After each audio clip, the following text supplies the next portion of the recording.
अपराध के मुख्य शीर्षों के तहत की गई गिरफ्तारी को देखें तो इस अवधि में हत्या शीर्ष के तहत 2023 अपराधी, डकैती के तहत 311, लूट के तहत 573, SC/ST के तहत 1572 और उसी प्रकार बलात्कार, अपहरण जैसे संगीन कांडों में भी कुल मिलाकर के इस अवधि में 33,126 अभियुक्तों की गिरफ्तारी की गई।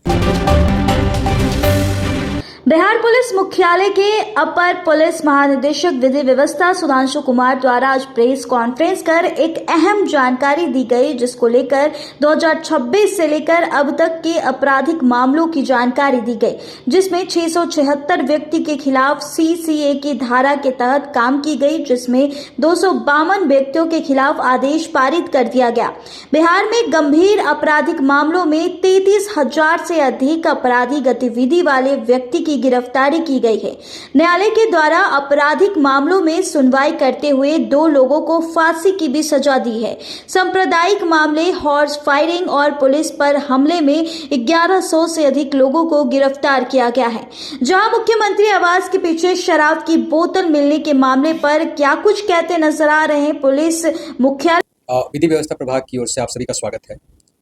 गत दिसंबर महीने में जो प्रेस कॉन्फ्रेंस हुई थी, उसके बाद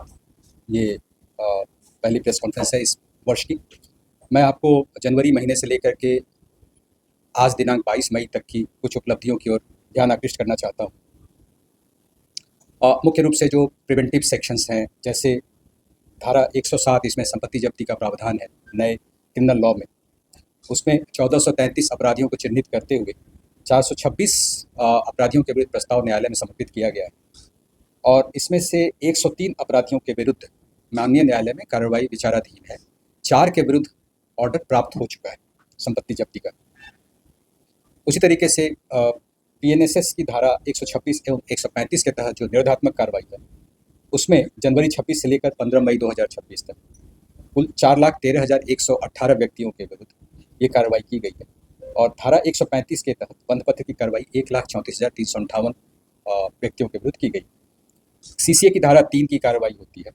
उसमें भी इसी अवधि में 676 व्यक्तियों के विरुद्ध ये प्रस्ताव जिलाधिकारी को प्रेषित किया गया विभिन्न जिला पदाधिकारियों द्वारा, जिला पुलिस अधीक्षकों द्वारा, जिसमें से 252 व्यक्तियों के विरुद्ध आदेश पारित किया जा चुका है। उसी प्रकार CCA की धारा 12(1) के तहत इस अवधि में कुल 2 अपराधियों के विरुद्ध प्रस्ताव भेजा गया है और इसमें निरुद्धादेश भी प्राप्त कर लिया गया है। अपराध के मुख्य शीर्षों के तहत की गई गिरफ्तारी को देखें तो इस अवधि में हत्या शीर्ष के तहत 2023 अपराधी, डकैती के तहत 311, लूट के तहत 573, SC/ST के तहत 1572 और उसी प्रकार बलात्कार, अपहरण जैसे संगीन कांडों में भी कुल मिलाकर के इस अवधि में 33,126 अभियुक्तों की गिरफ्तारी की गई। त्वरित विचारण की ओर देखें तो इसमें भी इस अवधि में विभिन्न न्यायालयों द्वारा 52,567 कांडों में कुल 70,624 व्यक्तियों को सजा दी गई है, जिसमें 2 व्यक्तियों को फांसी, 453 व्यक्तियों को आजीवन कारावास, 253 को 10 वर्ष से अधिक की सजा, 651 व्यक्तियों को 10 वर्ष से कम की सजा और 981 व्यक्तियों को 2 वर्ष तक की सजा एवं अन्य को जुर्माने की राशि से सजा दी गई है। इसकी चर्चा मैं पहले भी प्रेस कॉन्फ्रेंस में कर चुका हूँ। विधि व्यवस्था को प्रभावित करने वाले अन्य मामलों में जैसे सांप्रदायिक हिंसा के 57 मामले, पुलिस पर हमला के 1065 गिरफ्तारी, भीड़ द्वारा हिंसा के कुल 4 और हर्ष फायरिंग के कुल 20 यानी कुल 1146 अभियुक्तों को गिरफ्तार किया गया है। खास करके हर्ष फायरिंग की घटनाओं पर नियंत्रण के लिए जो यहाँ से स्थायी आदेश 3/23 दिनांक 27/6/2023 को निर्गत किया गया था, उसके बाद से इस पर काफ़ी अंकुश लगाया जा सका है। ऐसी थ्योरी में हम लोग विश्वास नहीं रखते, हम लोग अपने काम में विश्वास रखते हैं और जो सप्लाई चेन डिसरप्शन है उस पर लगातार मद्य निषेध जो है हमारा डिवीज़न वो काम कर रहा है। काफ़ी अच्छी उसमें उपलब्धियां भी हासिल हुई हैं, गिरफ्तारियां भी हुई हैं। हमारी कोशिश यही है कि हमारा फोकस कंज्यूमर पे ना हो करके जो इस धंधे में शामिल हैं गलत तत्व, उन पर रहे, उनकी गिरफ्तारी हो, उनकी संपत्ति जब्ती हो।